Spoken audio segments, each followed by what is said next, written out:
do that. Hey, everybody, welcome back to the show. This is Anita Anello, your host, the wealthy SAP consultant. And I have a new friend I'm so excited to record today, you guys. You're going to be so incredibly blessed as you get to know my new friend, Sana Asher. She is an incredible woman. She's been in the industry for about 30 years of being able to handle implementations, projects in the SAP world, all sorts of stuff. So Sana, why don't you go ahead and or just introduce yourself as we get started here, and then we'll get into the conversation. Absolutely. Anita, first of all, thank you so very much for taking the time and having me on your show. I am so excited. It's going to be a fun time of you and I talking together. And yeah, as you mentioned, I have been in the industry for about 3 decades. Started my career, on the business side, and I have seen it all: the implementations, the escalations, the bad, the ugly. And most recently, about a year ago, I started my own advisory practice and engagement where I am helping clients make the move from ECC to S4 absolutely painless. Oh, my goodness. SAP and absolutely painless, all the same sentence. Aren't we so excited today? I knew you That would is get a awesome. chuckle from that statement. I just knew that. Do you know, so many years ago, this is like more than 20 years ago, when I started working directly for SAP, my husband would be out talking to people and he would say, well, they'd say, well, oh, what does your wife do for work? And he says, she works for SAP. And he says, honey, they'd have the either one of two responses. We love SAP or we do Obi, not. And I was like, that happens. I mean, it happens because here's the thing. SAP implementations, no matter if you're doing small to medium enterprise products or the biggest of the big, it doesn't matter. It's challenging. So maybe let's start talking about that. Like, why do we think some of these implementations are so challenging? We don't have to cover like 30 years worth of challenges, of but let's course. talk about like what are some of the things in a SAP project that make them so challenging? So there's a whole combination of things, right? But I think, Anita, it comes down to definitely three things in my mind. And the first one, I think, is talent, the people who are on the actual project, right?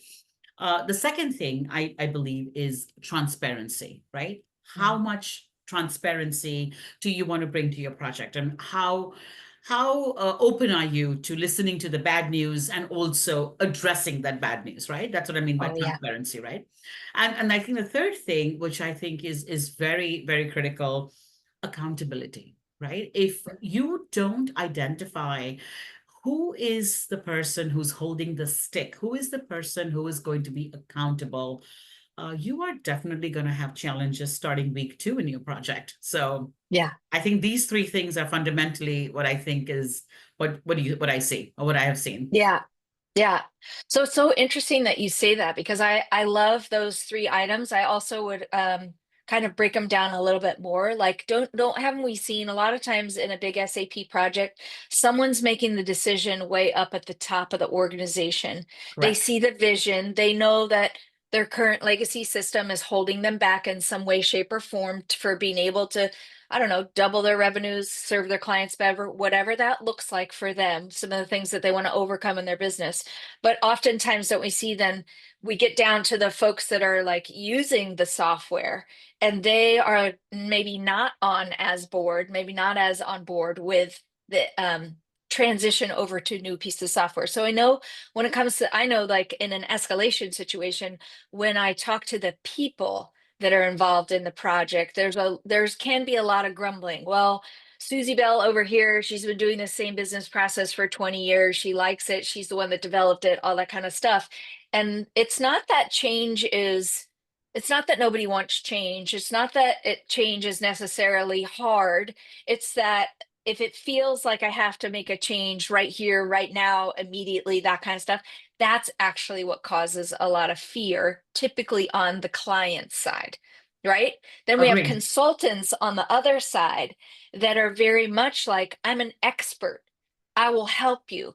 Don't worry. But sometimes can't we see how maybe in that situation the trust isn't there? It's not even necessarily because anyone's done anything wrong. It's just that you have usually the client that says, I'm not sure that you understand really everything in my business because it's my business. And the consultant that says, I know the software in and out. And what I've found is sometimes those two parties, they're saying the same thing, but not maybe not speaking the same language. So Language. let's talk about that a little bit. Like, Sure.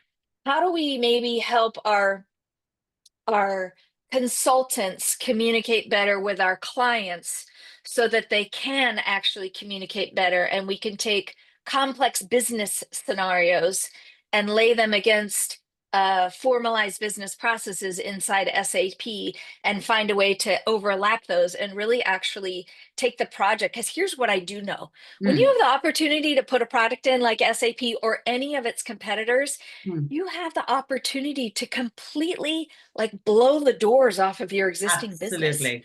And Absolutely. so it's a yes, like yes, we want to do that. But let's talk about that. How can we help consultants and clients communicate better so that they can kind of overcome those things and really from a business process perspective? Let's talk about it from that perspective first. Sure, sure, absolutely.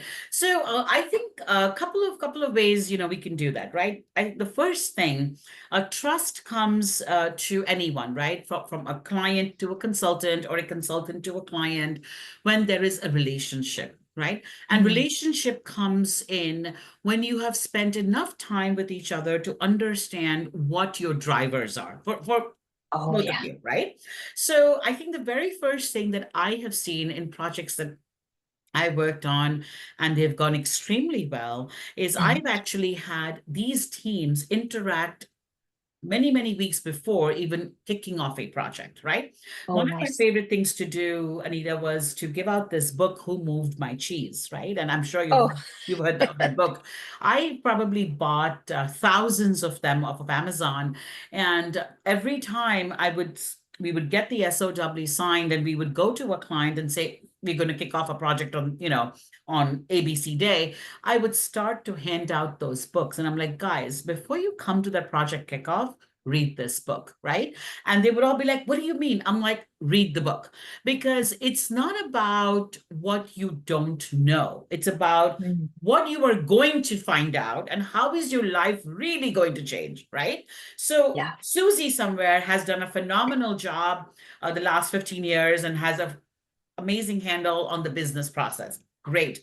But Susie, what if I told you every Friday you can take off at 4 o'clock and you don't have to worry about your process being run, after hours? What Yeah. if I tell you you can take that vacation that you want to take and not worry about training an intern who doesn't understand that process, right? What if Yeah. I can truly make that happen for you? And Susie's going to be like, oh my God, yeah, I would love to do that. So I think the biggest gap, Anita, that we need to kind of, close on is the trust factor of getting our clients as well as the consultants aligned much Mhm. before the project actually kicks off. And look, tactically, is it hard? Of course, Yeah. the resources are not lined up, things are not done, but we can at least try. We may not get 100% match, but if you get a 50% match, you're onto the right start. I love that. I love that. The other, so kind of looking at from an escalation Yeah. standpoint, some of the things that I've seen, Sana, is that hmm, people are communicating with their mouths that they're on the right, that they're following the same path, but sometimes in their hearts or their heads, they're thinking or feeling no, no, no. I don't agree with you. And so what about that? Like how do we break down those? How do we bring that to the surface so that I believe that when we are aware, each side is aware of this is my perspective, this is my perspective, therefore I can come to the table and communicate it in a healthy way, then you can see my perspective, you can understand what's happening, and then when we talk about stuff, we can always solve stuff. But if we're not Exactly. talking about it, then it's pretty hard to solve, and that leads to, you have like that grumbling goes on in our office and then with the consultants, and then the parties come together, put a nice smile on their face, and they're like, okay, let's get your project going. Well, like, let's talk about that a little bit. Like, what's your experience been around encouraging, we're not forcing, but we're encouraging and helping people create a safe place so that they Right. can bring their biggest concerns to the table, so they can bring their biggest dreams and ideas to the table. They can say, you know what, last week when you said this thing, I didn't agree with you. And now that I've had a chance to think about it, I think we need to do something different. Like, talk to me about that a little bit. Like, how do Sure. you handle that in a project, and what have you seen to be best practices in a project in that capacity? Of course, sure. So I talked about transparency, right, and accountability. I think Anita, as humans, we all want the same things, really. Mhm. Okay, we're not different. We all want to succeed. We all want to be accepted. We all want to do an exceptional job, whatever you're doing, right? Yeah, Whether you're a janitor, you're a CEO, whatever you're doing, you yeah. want to do the best at what you do. It's no different for an SAP consultant or our clients, right? When clients are putting in multi-million dollars worth of software, right, which is Mhm. actually going to help them transcend their business for the next 1 or 2 decades and have them be, a leader in what they're doing in their space. I think it's very important to get buy-in from every single person on their team. Doesn't Mm. matter how big, how small, right? Yeah. Even a business analyst or even an intern on the team at the back of their hand should know why they are doing this transformation or Mm. why we are even talking about this. They may not understand the complexity. They may not understand, the nuts and the bolts, but the why, the one reason, oh my God, this is why, our company XYZ is going to be number one in the next 2 years once we're Yeah. complete with this transformation, right? The moment we make a inclusive group, the moment you open the doors of saying, you know what? We're on the same side. It's not me and you against them. Mhm. It's all of us together against a problem. Your mentality shifts. You start not doing a blame culture, you start taking accountability culture. And you say, Yeah. you know what? You may not know it, Mary, but I'm the expert. Let me help you look at it that way. And no Yeah. question is stupid. Nothing is stupid. Nothing is, barred, right? You come in, you say things exactly the way you want it. I have seen projects that have run exactly like that, and I've seen projects Mhm. on the exact opposite spectrum. And let me tell you, people who've been on the opposite spectrum, they've actually gotten sick, they've left the projects, Mm. and they even have left SAP, which is Yeah. really, really sad because Yeah. it's not so hard. Yeah. Yeah. One a big thing that I've noticed when I step into a project. So I just finished a project that was about a 7 to 8 figure project. When I started, they were many years behind schedule, way millions of dollars over budget, like way, Wow. way over budget. The parties weren't talking any longer. And one of the things that I noticed, and this is a common thread in these escalation Yes. areas that the ones that I'm an expert at, is there's like a fear for somebody's job in that situation. And Correct. it's not necessarily, it's more of a feeling. Right? Projects aren't going well. People get afraid, then they start pulling back, and then they are not as forthcoming. And then there's kind of like this undercurrent of, Correct. you can feel it when you walk in the room of, Yes. okay, if this doesn't work out, I'm going to lose my job. Now, I've been doing this for more than 20 years. So yes, I have seen people removed from projects. I have seen people removed from positions. I have seen all of those things.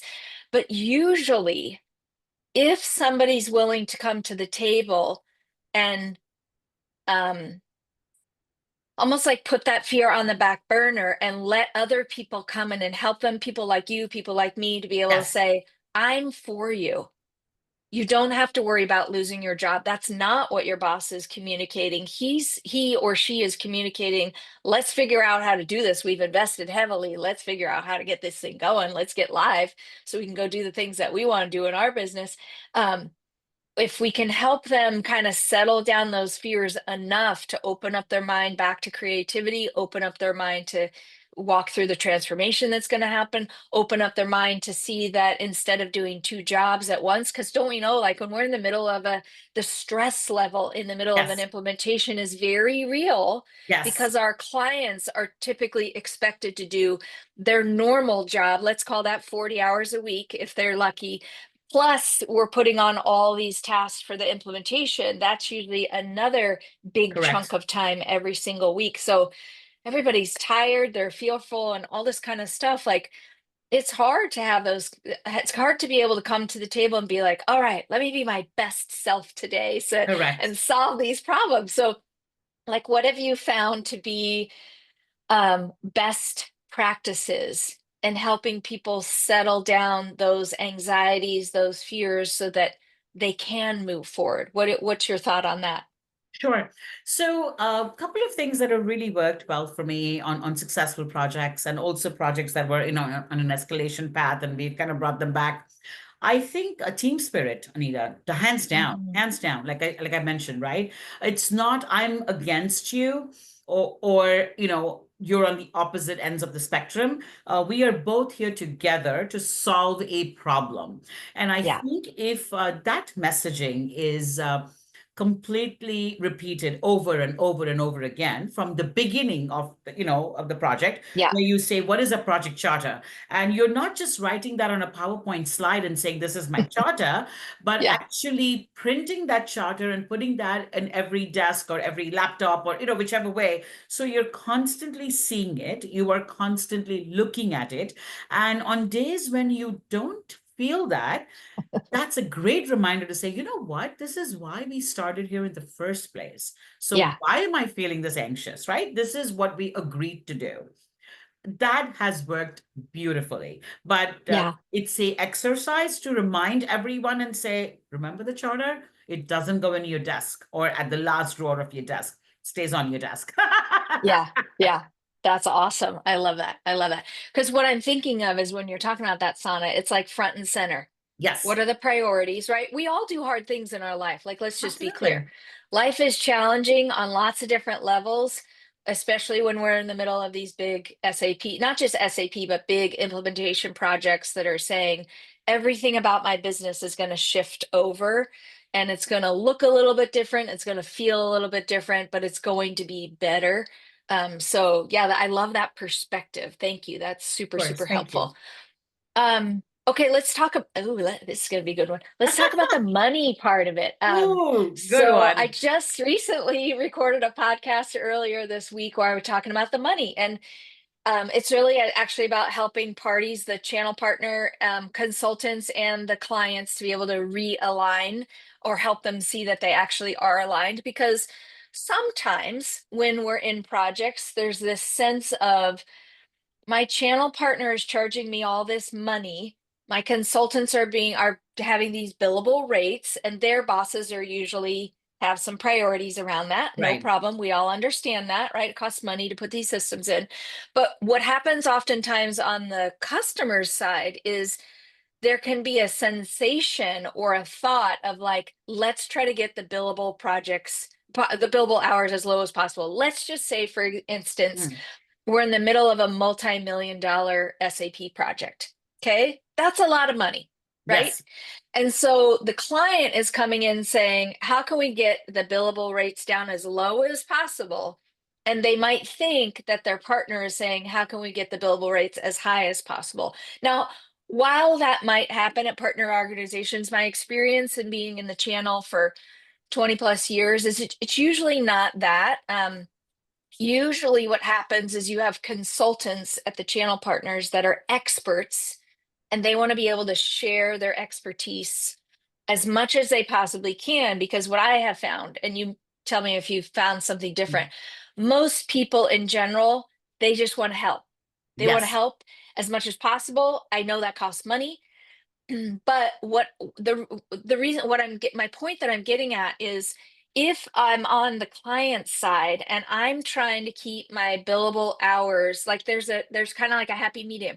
If I'm trying Right. to keep them so low that I'm actually not engaging, let's say you're my consultant, I'm not engaging with you as my consultant, what happens is that actually sometimes the project costs me more money Yes. because I'm not extracting from your brain all those years of expertise in Correct. business processes and software and the analytics that are available these days and all that kind of stuff. And so, what can happen is if I act as the client and I say, wait a minute, Sana, I just want to try to do this project as with as little money as possible, what I have found is it actually costs them more money in the long run Correct. because of miscommunication and not enough conversation. And sometimes it kind of goes back to this fear thing of like, I don't feel, I feel like you're taking advantage. Like, let's talk about that a little bit because there's the posts that I did in this podcast, the feedback that I got was amazing. And I've noticed this in lots of projects is there's always kind of like this ongoing conversation of one and see what I'm getting at. It feels like Yeah. things are lopsided, and yet Yeah. actually that's not the truth. The truth is both parties are aligned to get them live as quickly as reasonable as quickly as possible. Sometimes it takes some time and money to do that. So let's talk about that. Give me your perspective on that. Sure. So I have two different schools of thought here, Anita, right? So let me kind of give you both. Yeah. I've done work with clients where we've done open book, complete open Mhm. book, right? Where we've said to clients, this is what we're going to pay our consultants. This is the margin. And here's how we're going to work. Some Okay. clients have been like, wow, really? You're going to share that with us? We're like, yeah, this is what it is. It's worked well. Some cases it has not worked well because clients Mhm. are like, why am I paying you that kind of margin? Right. So, Yeah. it's gone that way as well. The other way is setting the expectations with the client of what they are going to get with what they are going to pay for. So if Mm. I'm going to go out there and say, look, I'm going to charge you $250 for a enterprise solution architect to come in who is the dawn of SAP, right? And he's going to be here. This is what he's going to do. If they are not seeing that value, they are going to Mm. question it 100%. But if Yep. they're seeing the value, if they're seeing that this person is putting all the pieces together, they get it. They will not hesitate to pay. Yes, they will come back and Mhm. say, Sana, I don't want him on for 40 hours a week. Can you probably reduce it and making 20? That's totally doable. No problem, Yep. right? That's a happy medium. The challenge happens when clients are not seeing value. When they Hmm. are seeing, oh my God, I just signed an SOW for $10 million, Yeah. $15 million. And the next thing I know, I have all these rookies and I have these kids with backpacks. What are they doing? Who's doing what? Right. So that's when this alarm bells start to go off in your head. Oh my God, how am I going to do this? I'm paying so much money. And I think, again, it comes down to expectation setting, Anita, and Yeah. every single project team meeting outlining RACI structures really very well and really defining who is doing what work, right? Mm. And at any given time, the customer is the king. You and I both know this. As a partner, as a vendor, as an implementation partner, we should be ready to say, yep, this is the value number 22 consultant is bringing to the project. If you're Yeah. not seeing it, please tell me why. What can I do to fix it? Part of the Yeah. problem is just actually talking about these things. People are even Mm. afraid to bring it up, afraid to hurt egos, afraid to hurt people's sentiments. And I'm like, it's business, it's not personal. It's so funny that you say it that way because let's unpack that a little bit more. If I'm going to come into a project and I'm going to demonstrate the value that I bring and I communicate that effectively, what I Yes. have noticed is that when I communicate the value that I bring to a project, um, it doesn't, in many cases, it doesn't actually matter what that cost is going to be to them because see, if I'm communicating value at the right level, then Yep. my client says, actually, what you're telling me, Anita, is it's a discount to actually work with you, even though you're probably one of the most expensive SAP consultants on the planet. And the reason is I know with confidence that I can solve their problem. So if I've done hundreds of escalations over the years and I've only seen two in more than 20 years not go through, one because the company went out of business for different reasons, one they changed their partner. That Okay. was maybe 19 years ago that I Oh, saw wow. those things, right? Mm. So if I know that I can deliver such incredible value and communicate that value at the highest level so that my client that has, I don't know, revenues of a couple $1 million every single day, then actually when they recognize and I've communicated that value well, they're going to say it's a discount for us to be able to work with Anita because she's going to get in, she's going to get things done really quickly. We're going to get on with our life and then we're going to go and do whatever it is that we're called to do. And so, but see, it's all about a value conversation. If on the other Correct. hand, what I see an awful lot, and this is where I would really encourage if you're an independent consultant or a channel partner that's listening right now to this podcast, this is where I think actually, if I may be so bold to say, we make a mistake. Mm, When the conversation is solely based on my hourly rate or what's kind of in it for me, then that's not a servant's heart. That's not a servant's, I'm not coming to the table with the right mindset. Therefore, I'm not going to communicate it well. I'm going to be kind of more of the type of consultant that's a little bit more of a taker than a giver. right. Every client on the planet does not want a taker on their project. They They do want, not want to take her. they do Absolutely. not. They want givers that are going to come up and say, you know what, Anita? It actually doesn't matter how much time I see you spend or don't see you spend. Every single time I interact with you, you give me such incredible value. Not only like, right? If I'm really in my sweet spot of being able to handle escalations, and that's conflict resolution, negotiations, understanding personality styles and getting people to communicate better and all the other elements that go with them, walking them through my 4-step process. Like I know that I know that I know that I can solve their problem. Correct. And they see that. And what happens is when I communicate that effectively, then they see I can get them out of pain and back into marketing. We use it as a term. We get them into pleasure. And that just simply means that we're going to get them out of the current pain that they're in and we're going to move them in the direction that they want to go in their business. Because the whole idea in these projects is we insert ourselves enough so that they get live, that they are able to then take their businesses and scale and go like crazy, do whatever it is that they're called to do in this life to serve their clients at the highest level. But so let's talk about the value a little bit more of being able to communicate the value, understand the value, and then really what do we do when we're not communicating that value effectively? What do we see in those kinds of situations? So I think value has a lot to do with mindset, Anita, honestly. Mm, And I feel, and I'm just speaking on a very, very, very broad term. So yeah. I don't know why every single one of us, lives in a scarcity mindset, right? Oh yeah. We are living in an abundant universe, right? The tree doesn't wake up Yeah. and say, I'm just going to have 40 leaves on my branch today. That's it. I am done, right? Yeah. The sun does not wake up and say, I'm only going to give you sun from 9 a.m. to 9:20 a.m. because 9:22, you're done, dude. I'm not. No one does that. When Yeah. Mother Nature does not do that to us, why do we do that to our fellow Yeah. human beings, right? Why Right. are we not going in to anything, any project, any interaction with a very open, abundant mindset and say, look, there is enough money for all of us, right? Yeah. And let's drive value and maybe in a shift, right? Maybe the more heavier consultants, the heavier people come in at the beginning of the project. I have a little bit of, a lower kind of a consultant, 4 to 8 years on the second phase, and I kind of like intersperse these people. Yeah. So my challenge is, why are we even having the conversation around money? If you Mm, are not looking at a person's value, if you're not able to see in a conversation what I bring to the table, it yeah. doesn't matter if I'm free or if I have $10 million. You are not seeing my value. What does it even Yeah. matter?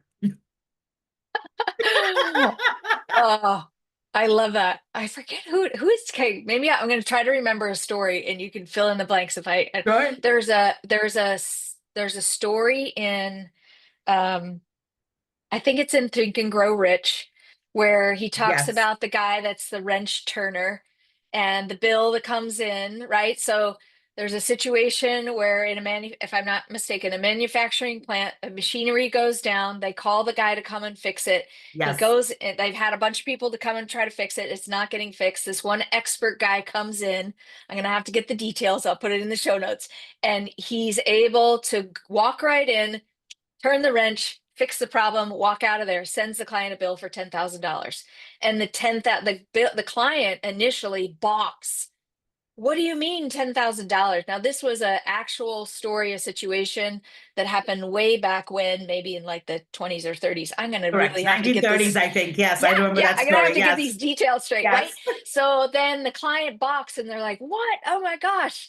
And can you give me a breakdown on the bill? And the bill it shifts gears and he resubmits it to him like, I don't know what, $1 for the wrench, but then $100. $9,999 for the Yeah. service because I knew what to do.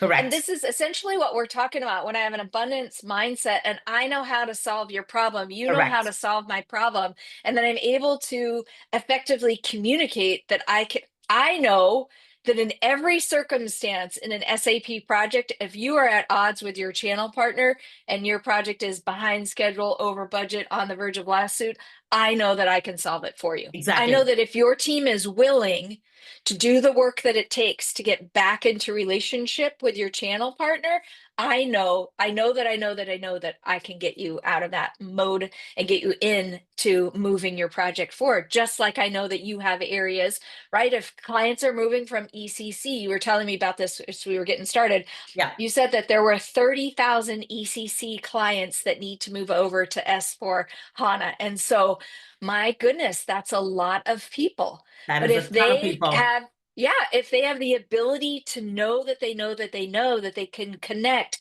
with somebody like you and your services, Sana, like how exciting would it be for them as clients to recognize, like, "Oh, these people have the solution and they're going to help me get there.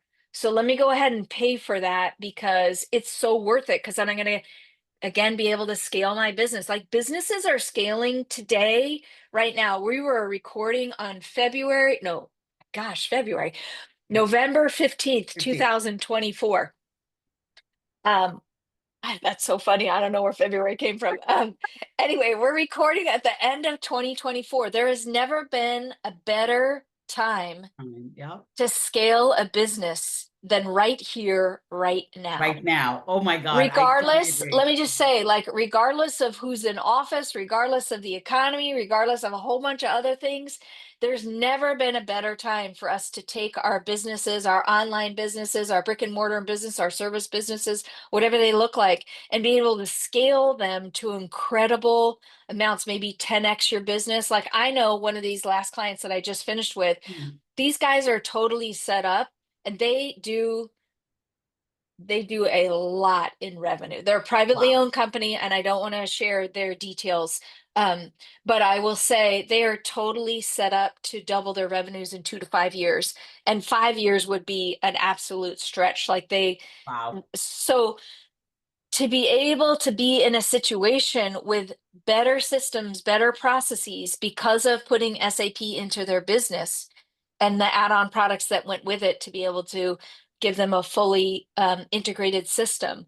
Like they have the ability to just now take it and go and soar. And so I don't know, like what don't you see this? Like if you and I are talking about abundance mindset and we talk about the way that business is running and how quickly it's running today, Yes. like the it's kind of like the floodgates are open. So let's jump on board. Like let's do these things. I totally agree with you. And Anita, to your point, if we are the problem solvers and we can solve a problem, clients need to understand that they can't bring in a computer specialist to fix a wrench, right? They have to bring in a plumber. In the very same way, they can't bring in a plumber to set up a system. So Yeah. understand what who is going to solve the problem and look at that value. And I'm telling you, the world is absolutely going to be, bananas. It's just an amazing time to be alive. I just think Yeah. the next 10 years is going to be fantastic with AI coming in, Yeah. analytics coming in, right? It is just an incredible time to be in the SAP ecosystem and, of course, being alive. That's awesome.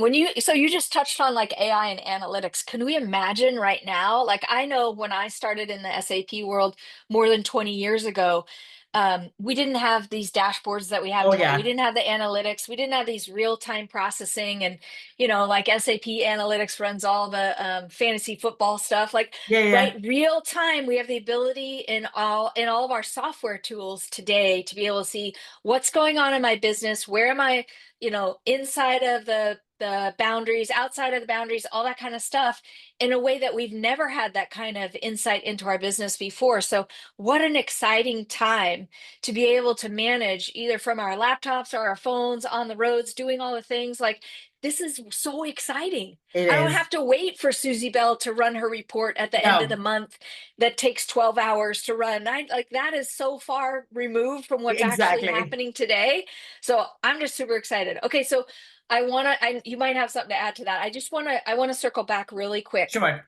I also want to honor the clients that might be listening to this right now who maybe don't feel like they have the bandwidth in their budget to maybe hire somebody like you or somebody like me. And I just want to say that's totally okay. Like, I know that not every client is a great fit for me. Right. And that I'm super cool with that. And here's Right. why. There's more than enough clients for you, and there's more than enough clients for me, and there's more than enough clients to go around for absolutely everybody. So I know that when I run into prospects that they might just there might just be something about me that's not my jam. I Sure. that's not it doesn't it We don't ebb and flow in with one another. There might Yeah. be something about clients. I know that when I walk through my process and I start out with assessing a project, I will be looking for certain markers to see, are these clients even qualified to work with me, because I know what I my abilities are and what I can do for them. I have now the luxury and the ability to say, no, no, no, you guys, you're not going to be the right client for me because of XYZ, whether it's on your team or something that's gone on in the project. You know, oftentimes in an escalation project, we're figuring out who the saboteur was, and that is, you could imagine that's a difficult conversation to It have. is. Yeah. Not everybody's willing. So I just want to, if somebody's listening right now and part of the conversation is thinking, well, they're talking about rates of like $10 million and $250 an hour and $500 an hour or $10,000 or something like that. Like, I just want to say, if you're not in that space as a client, I just want to say, with all respect and all honor, that's totally fine. There's plenty of other people in S&P ecosystem to be able to serve you, and by the way, serve you at a high level. So just be where you're at. Don't worry about it. But for those that are in these situations that might be a better fit to work with Sana or a better fit to work with me, you guys know, that we're talking to you when it comes to some of these topics, because we are a good fit. And so it'd be worthwhile to have those kinds of conversations. So I love to be able to like almost level that playing field and Yes. help everybody understand, like, there's more than enough people, there's more than enough clients to go around. If I mean, I get pinged on LinkedIn maybe 20 times a week. Hey, you want to come and be like my $65 an hour consultant? And I'm like, I'm sorry, No, no. not me, not me. I don't, But can I add a yeah, thought to, what you yeah, just said, right? While you're absolutely correct, Anita, in leveling, what you're saying. And yes, clients may be thinking, oh my God, I can't afford that. But that doesn't mean you shouldn't reach out to us. Look, yes, we may not be the right people to help you, but we can connect you to someone who would be the right person. that's So, right. don't for a second even think, oh my God, how am I going to reach out to these guys and they're going to charge me like an arm and a leg? Please reach out. We're here to Yeah. help. So, absolutely, just want to level set that. Yeah.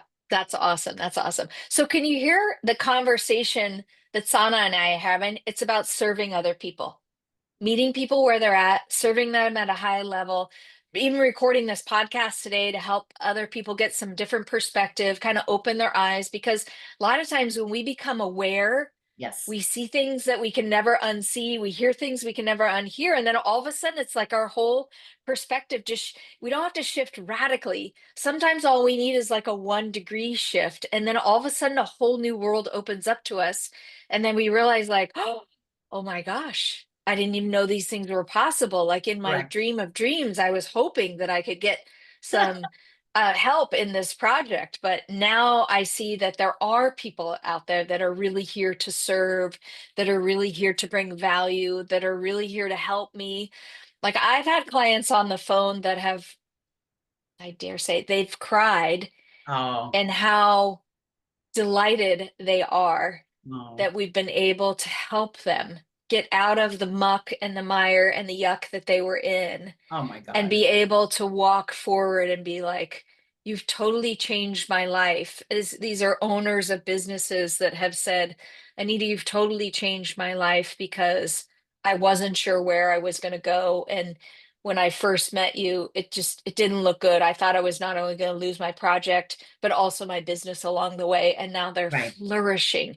And it's so exciting to see. Like that's always my heart is to help people overcome their stuff so that Yes. they can go and do what they're called to do. So, That's exactly right. And that's what we are here to do, Anita. That is exactly what our calling is. yeah. Yeah, that's awesome. I love how you and I line up like that, like being Me able to too. serve people. I love to call it like being able to serve people at that Ritz-Carlton or Four Seasons kind of level of service Yes. that is just impeccable every step of the way. And then, yeah, and it allows people to walk away from the experience and go saying, that was better than I thought and easier than I thought it was going to be. And now, a lot of my clients too that I've known them for so many years now they're just personal friends because we've helped them so much in their business with my team and I that it's like, well, of course we're going to be friends for life. Like it's just Of awesome. So, course. yeah. So, Sana, any final thoughts as we get ready to wrap up here? No, just that it's been an amazing conversation, Anita. Thank you. Thank you for the opportunity. I just think there is enough help available out, Yeah, in the marketplace with people like you, people like me. Clients should not be afraid to reach out. They should absolutely talk to us or talk to people yeah, like us. And don't just get stuck in the old ways. We are in 2024, just like we said. Explore. LinkedIn is an amazing platform to find some amazing people. And yeah. please explore before you just get stuck down a rabbit hole. That this is not the way the world is supposed to be. Yeah, that's awesome. Yes. So I'll just echo what Sana said. If you ever have a question about a escalation or an SAP project that seems like it's not going in the direction that you had originally signed up for, please reach out. I'm here to be able to help you, and so is Sana. So we'll make sure and put some notes down some links down in the show notes to be able to connect with Sana and connect with me to be able to just have those conversations. You can reach out on LinkedIn. You can reach out on my YouTube channel, all the different ways that we love to be able to connect with people. So, Sana, thank you so much for being my guest today. I just want to honor you for what you're doing in the Thank marketplace. you. I thank you. I love what you're doing. I love your advisory board. I love the way you walk clients through your 12 week process and the pillars that you have in your system to be able to help them go from one version of SAP to the next so that they can really be those front runners in those industries and continue on the path that they have for their businesses. So, are there any last thoughts, anything that you want to be able to add before we wrap No, up? absolutely. I'm very grateful to you, Anita. Thank you so very much for this. It's truly my pleasure to be here with you. You're welcome. All right, everybody. Thanks again. We'll see you again on the next episode. Take care.